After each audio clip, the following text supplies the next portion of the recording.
कक्षा 8वीं में अगला चैप्टर है तुम्हारा वर्ग और वर्गमूल। क्या करोगे वर्ग और वर्गमूल बनाने के लिए? सबसे पहले हम वर्गमूल सारणी बनाएंगे। हम वर्गमूल सारणी, वर्गमूल सारणी तो ये क्या होती है? जैसे हम 2 का वर्ग करेंगे, 2 का वर्ग 2 गुणित 2 बराबर 2 दूनी 4। 3 का वर्ग यानी 3 गुणित 3 बराबर 3 तिरका 9। 4 का वर्ग यानी 4 गुणित 4 बराबर 4 चौके 16। ये तुम्हें कहाँ तक बनाओगे? 25 गुणित 25 यानी 25 का वर्ग बराबर 25 गुणित 25 बराबर 25 25 हम 625। इनको क्या करते हैं? गुणा करके बनाते हैं। जैसे हमसे 24 गुणित 24 नहीं बनता तो क्या करोगे? 4 में 4 का गुणा करो, 4 चौके 16। 4 का गुणा 2 में करो, 4 दूनी 8 और 1 9। 2 चौके 8, 2 दूनी 4, पूरा करके जोड़ोगे तो 6 और 9 8 दूनी 16 1 17, इधर 576। वर्गमूल कक्षा 8वीं में पढ़ने के लिए तुम्हें गुणा और भाग घटाने जोड़ने में इतने एक्सपर्ट हो जाना चाहिए कि हर चीज में हम पहाड़ा नहीं पढ़ते रहेंगे, बढ़ाते जाएंगे। ये तुम्हारे पास वर्गमूल सारणी। दूसरी बनाओगे तुम लोग घनमूल सारणी। तो घनमूल सारणी में क्या करोगे? 2 की घात 3 लगाओगे। 2 गुणित 2 गुणित 2 बराबर 2 दूनी 4, 2 दूनी 4, 4 दूनी 8। 3 की घात 3 लगाओगे बराबर 3 गुणित 3 गुणित 3 बराबर 3, 3 तिरका 9 होती है 70। गुणा कर लेना। जैसे तुम्हें 4 का वर्गमूल नहीं पता है, 4 का घनमूल, तो 4 गुणित 3 बराबर 4 बराबर हम कैसे करेंगे? 4 चौके 16 कर लो। 16 के बाद में तुम 4 का गुणा करोगे। जो वर्गमूल सारणी बनाओगे, वर्गमूल सारणी में जो संख्या आएगी उसी में गुणा कर लेना, तो 16 चौके 64 आ जाएगा तुम्हारे पास। इस प्रकार से तुम 25 तक ये भी बनाओगे। इसके बाद दूसरी बेसिक गणित तुम्हारे पास में आती है। कौन सी? रेखा गणित। रेखा गणित क्या होती है? इस गणित में हम किसका प्रयोग करते हैं? कंपास का प्रयोग करते हैं। रेखा गणित का पहला पॉइंट होता है बिंदु। बिंदु कहते किसे हैं? तो बिंदु में शीश की नोक से हम जो इस पर एक बिंदु रख देते हैं, न इसकी लंबाई होती है न चौड़ाई होती है। अगर आपसे पूछा जाए बिंदु किसे कहते हैं तो कहोगे कागज पर बनी वह आकृति जिसकी लंबाई चौड़ाई नहीं होती उसे हम बिंदु कहते हैं। बिंदु के बाद में तुम्हारी दूसरी चीज आएगी रेखा। रेखा किसे कहते हैं?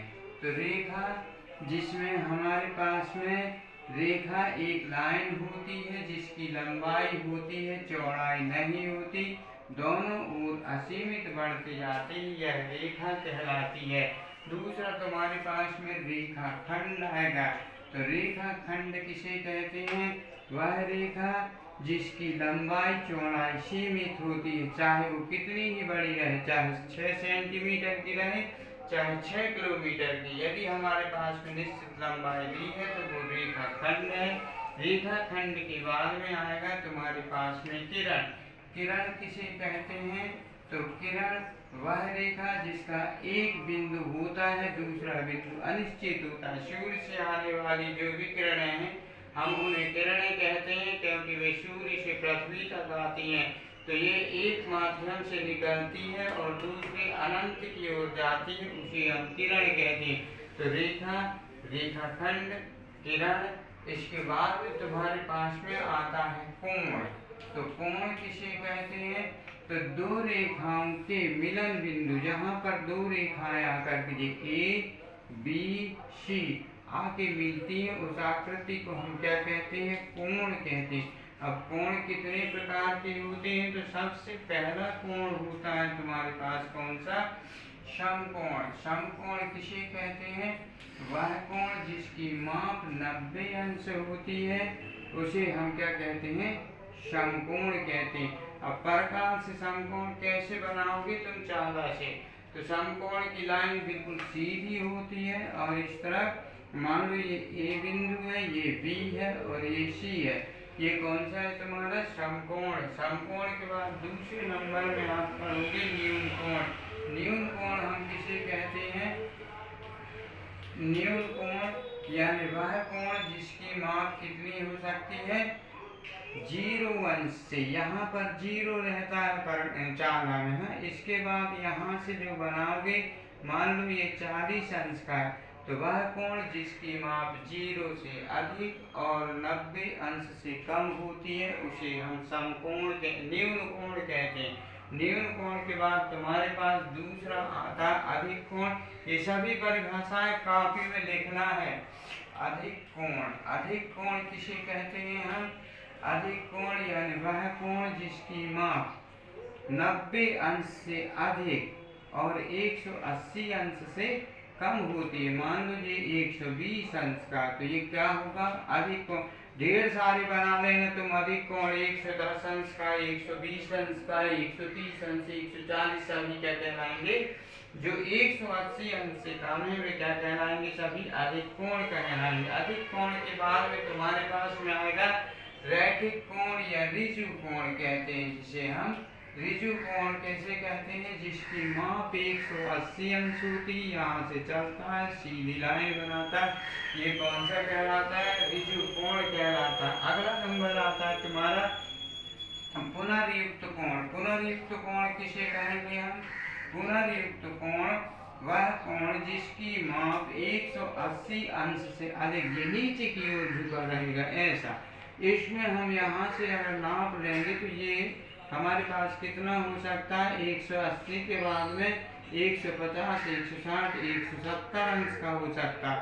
ये 180 अंश से बड़ा होता है और 360 से कम होता है, इसे हम पुनर्युक्त कोण कहते हैं। पुनर्युक्त कोण के बाद में अगला नंबर आता है तुम्हारे पास में संपूर्ण कोण। तो संपूर्ण कोण किसे कहेंगे? संपूर्ण कोण यानी वह कोण जिसकी माप 360 अंश होती है। संपूर्ण कोण एक रेखा ऐसी और दूसरी इधर से ऐसी घूम के और फिर उसी में आ जाती है, ये क्या कहलाता है? संपूर्ण कोण कहलाता है। इसका माप 360 अंश होता है।